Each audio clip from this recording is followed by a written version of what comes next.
de La Razón, con las consignaciones recaudadas y expuestas por la investidura de Luz Mireya López Rodríguez, que datan una a una de los depósitos de Rodolfo Echeverry, mensajero de la firma de Cadena y Asociados, efectuó en nombre de la señora María Elena Ramírez, pariente de Víctor, y que escalan a 5.800.000, transacciones que fueron ratificadas no solo con la prueba documental en cita, sino también con las versiones de ambos intermediarios que confirmaron tanto la procedencia de los dineros como su destino, así como la agenda personal del privado de la libertad, que convalida con número de transacción uno a uno los pagos obtenidos sin que ello abrigue el asomo de una incertidumbre.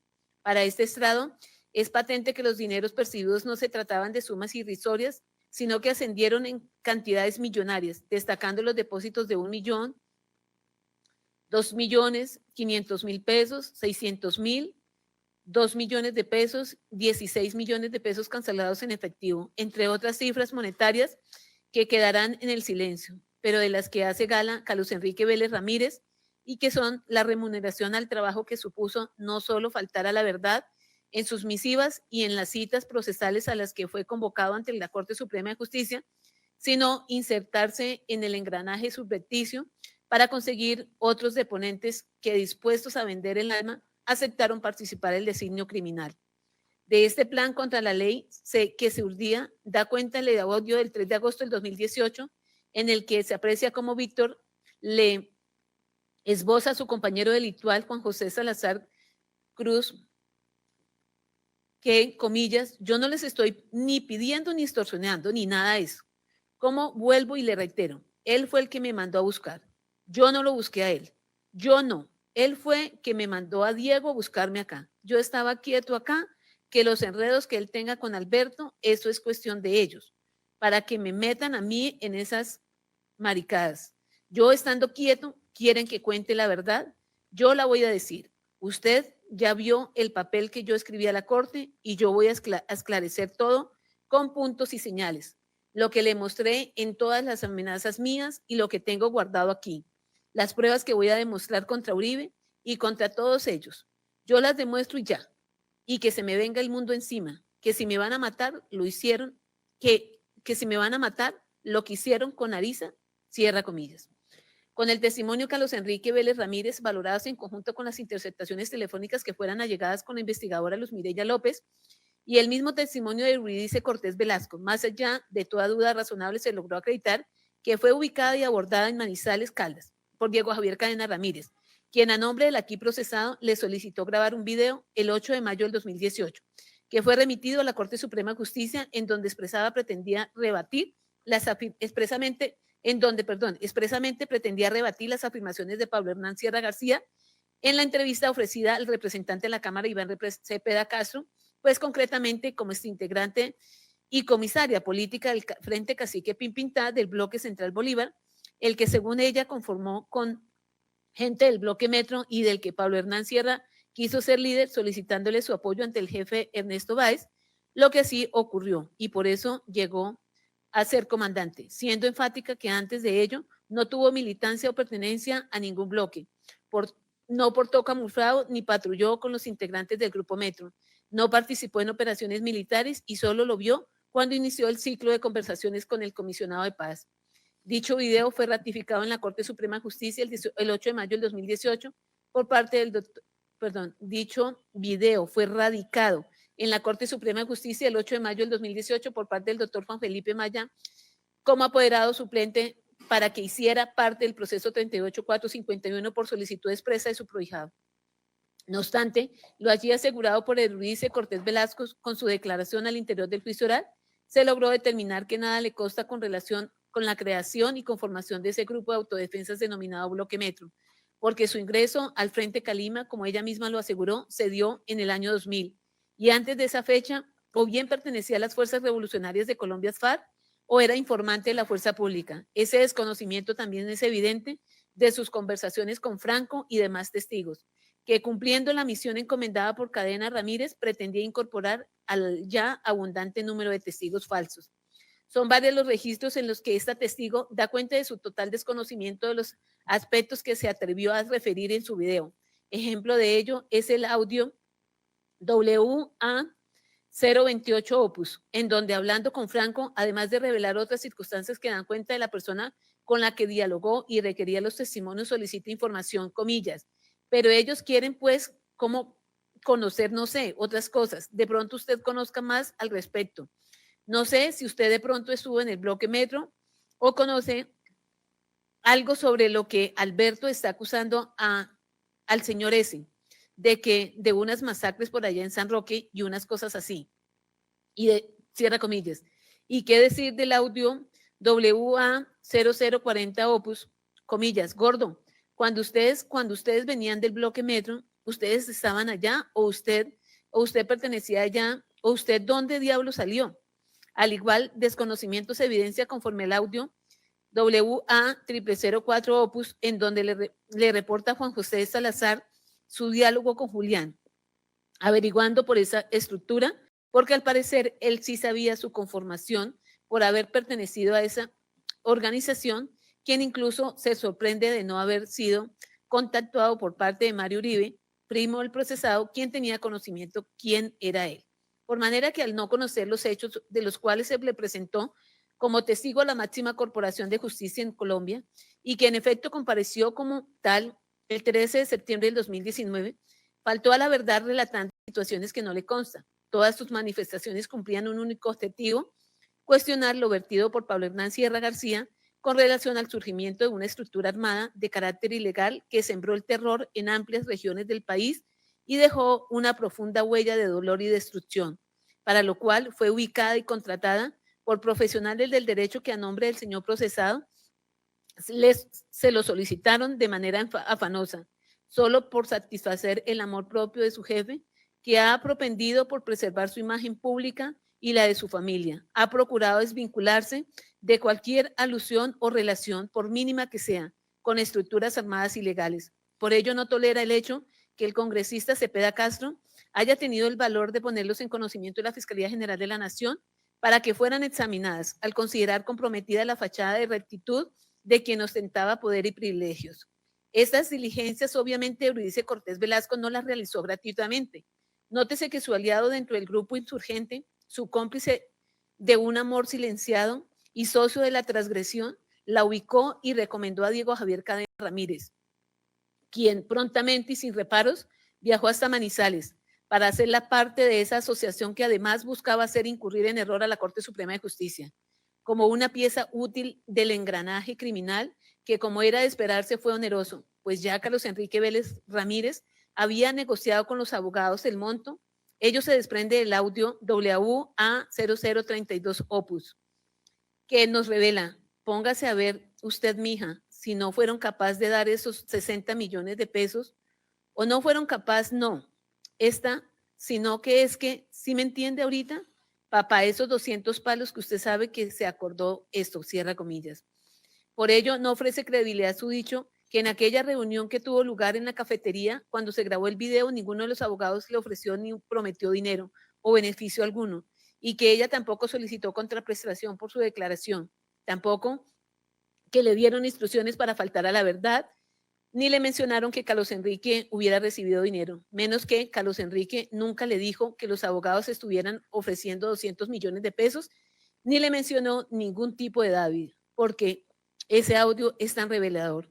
Y es que no solo con Carlos Enrique Vélez dialogó de sus dineros, con su amiga Marcela, encargada de conseguir el número celular de Julián, también se hacían los mismos comentarios. Así se aprende del audio WA033 Opus. No, boba, si ya no nos ganamos esa plata con ese man, estás mariqueando. No, Julián le ayuda, Yo estoy segura y yo como me lo estoy tramando, Julián le ayuda y él está necesitado.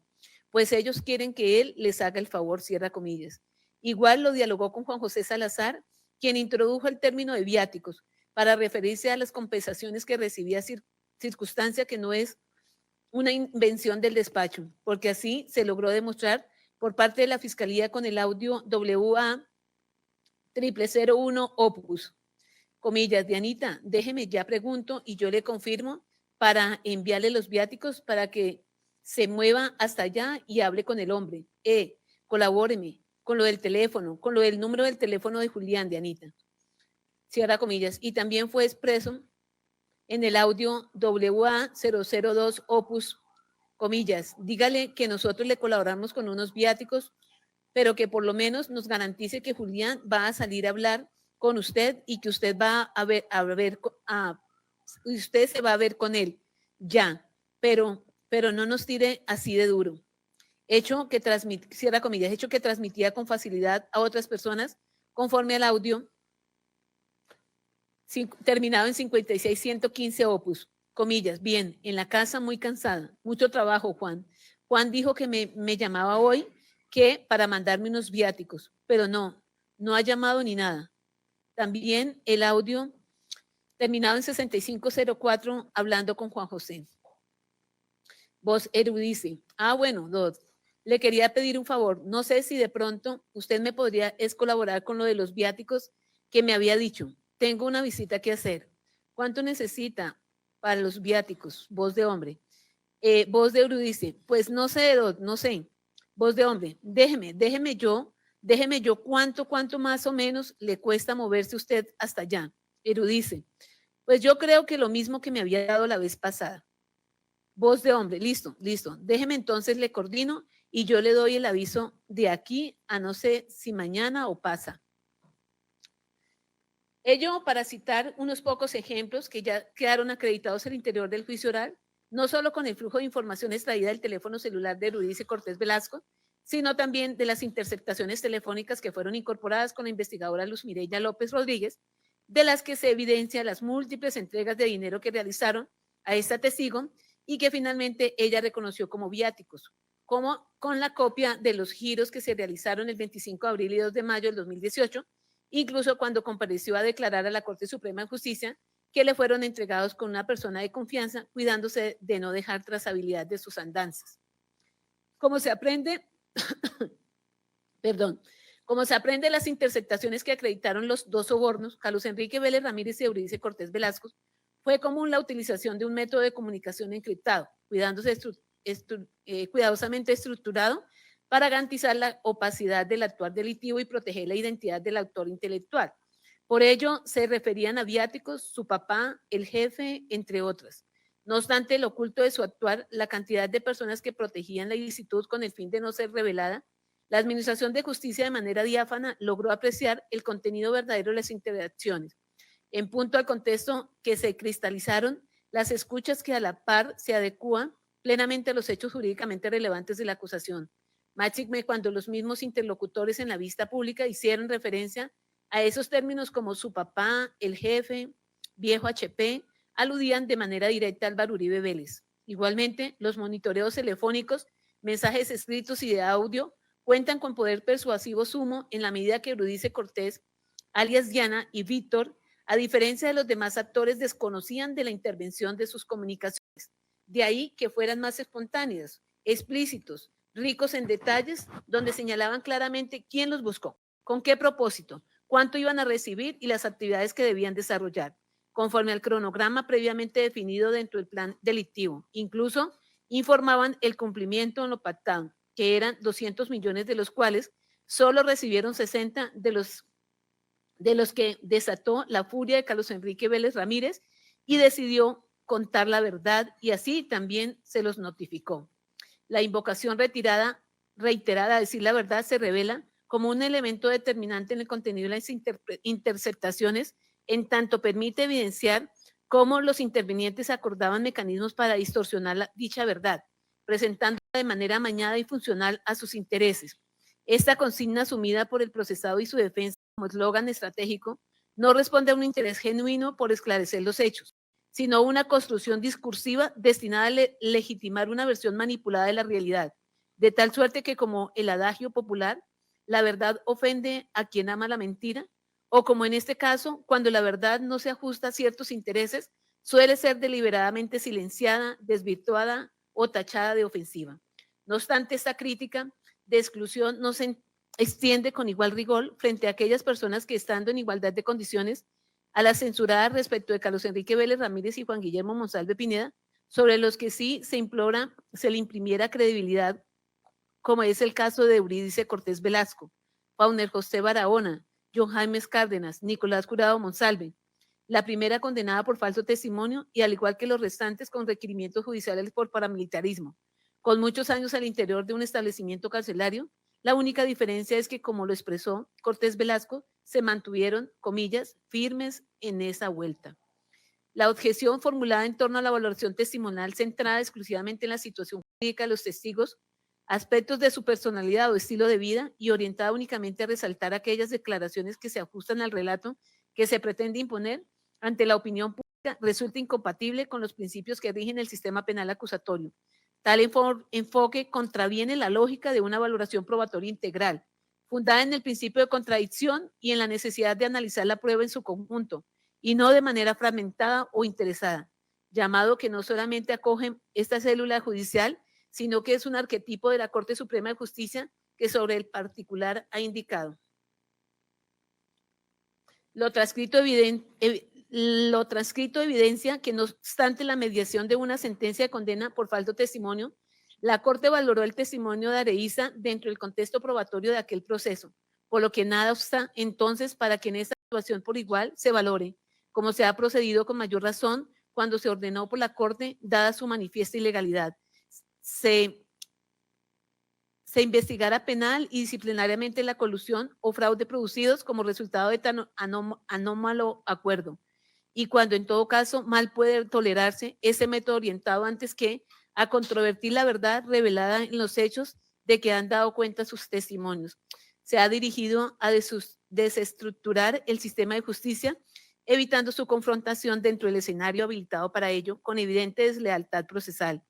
Y porque además debe enfatizarse que no fue una decisión voluntaria del testigo, sino estratagema urdida por la defensa que lo denuncia con tal cometido, tratándose por ende de una práctica judicial perjudicial y dañina que estructura el sistema de justicia, conduciendo el debate hacia un nocivo reduccionismo probatoria que busca excluir del contexto de valoración ciertas pruebas en desmedro de derechos de los demás sujetos intervinientes en el proceso penal, pero también atentando contra el conocimiento de la verdad que debe ser reconstruida como resultante del ejercicio del contradictorio en el interior de una actuación a la vez que intenta socavar la autonomía e independencia del juez.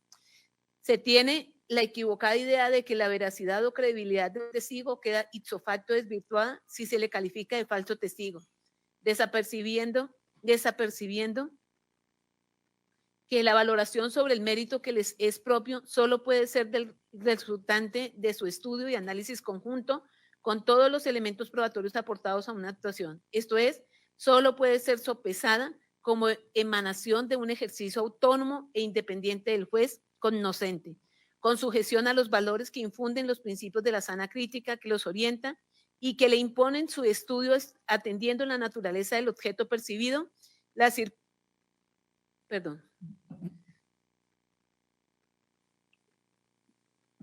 circunstancias de lugar, tiempo y modo que se percibió, la personalidad del declarante,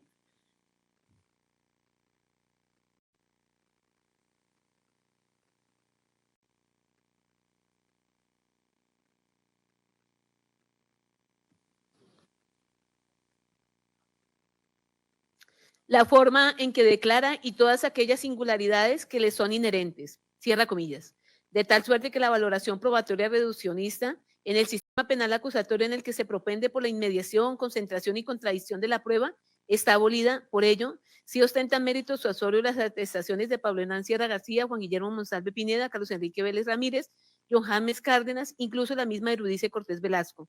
La diferencia radica en el grado de credibilidad que se le concede, el cual se determina teniendo en cuenta su pertinencia, utilidad y corroboración con los demás medios probatorios discutidos. Por otro lado, las denominados viáticos y supuestas ayudas humanitarias entregadas a los testigos Carlos Enrique Vélez Ramírez y Erudice Cortés Velasco no constituyen gastos altruistas ni asistenciales, sino que se configuran como beneficios indebidos que operan como contraprestación o remuneración encubierta, orientada a inducir una conducta favorable dentro del proceso judicial, teniendo una naturaleza distinta, toda vez que estas erogaciones tenían el condicionante de rendir una declaración o conseguir potenciales testigos, que como bien lo dijo el juez y profesor Carlos Alberto Cruz Moreno, de haber sabido que el aporte era de 100 millones de pesos, no lo hubiera ni vuelto a contestar el teléfono. Es así como la justificación ofrecida en punto a que las erogaciones pagadas eran viáticos o ayudas no solo resulta insuficiente, sino francamente insólitas, pues lo acreditado fue que se volvió una ocupación remunerada convertirse en testigo de este caso, generando empleo, pero no por los canales institucionales y legales, sino soterradamente. Recordemos que la misma Eurídice Cortés Velasco, hablando con su amiga Marcela, vociferó, comillas, yo sé que Juliana testigua, yo sé que él sirve, además de todo, ahí me está contando que uno que estuvo con él en la cárcel le tiene trabajando a Mónica y a Mariana. Entonces, eso es un hecho que les colabora, cierra comillas. En tanto, la tesis de generar empleo no es descabellada porque incluso sabemos que se consignaron dineros para celulares, transporte, buñuelos y natilla, pagar amiguitas, restando solo por consignar la seguridad social de sus testigos.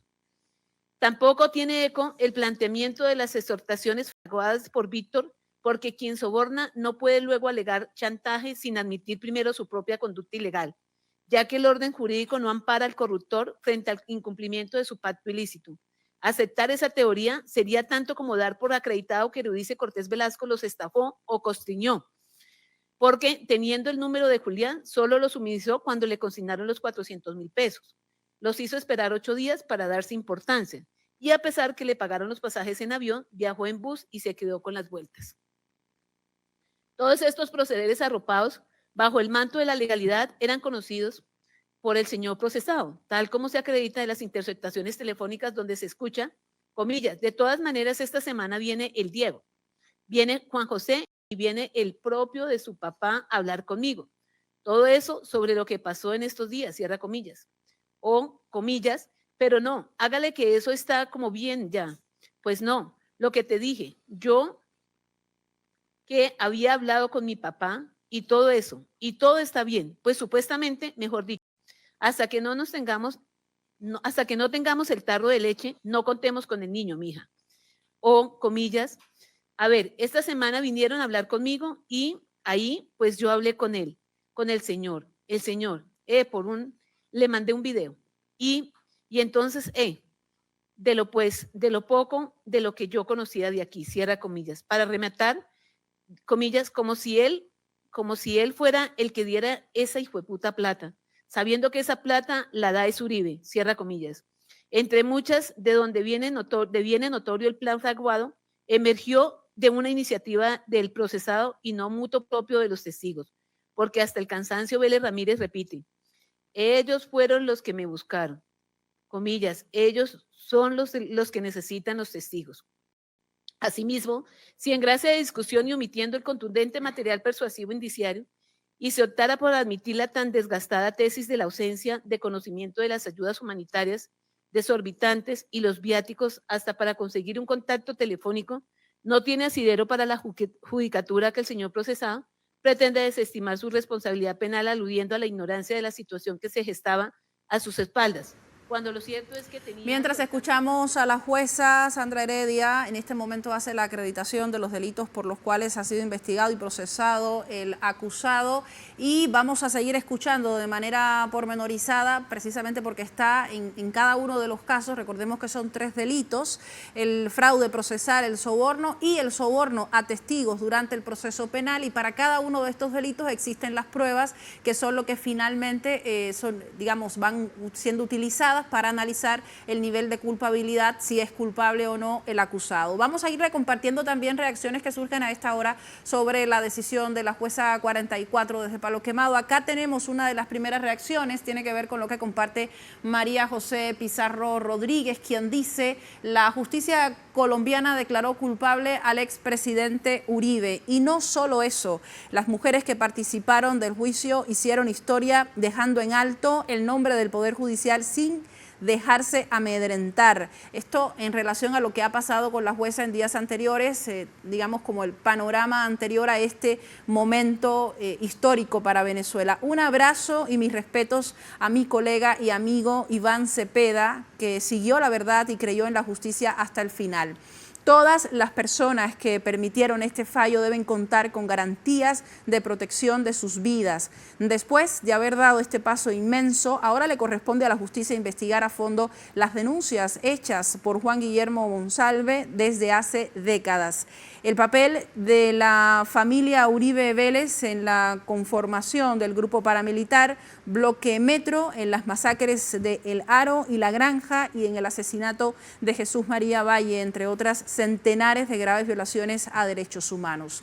Miles de víctimas que nos recogemos en este proceso, vemos una luz de esperanza ante años de impunidad. La declaración de una de las autoridades del espacio del Congreso colombiano, que también pues se manifiesta sobre este tema. Seguimos compartiendo reacciones sobre lo que sucede en Colombia. Acá tenemos la siguiente. Gonzalo Guillén afirma himno nacional de la República de Colombia con motivo de la tardía pero merecida primera condena penal contra el criminal convicto Álvaro Uribe. Todavía le faltan condenas por millares de jovencitos asesinados, cientos de masacres y chanchullos monstruosos. Y acá comparte una imagen del momento en el que se realiza esta audiencia. Seguimos revisando otras reacciones. También les contamos cuál es el pálpito en Colombia desde diversos enfoques en relación con lo que se está decidiendo a esta hora. Hoy es un día histórico para Colombia. Camilo Romero lo publica a través de la red social X. Álvaro Uribe ya es historia desde siempre y hasta hoy. Ha hecho política con engaño, miedo y ataque a la democracia.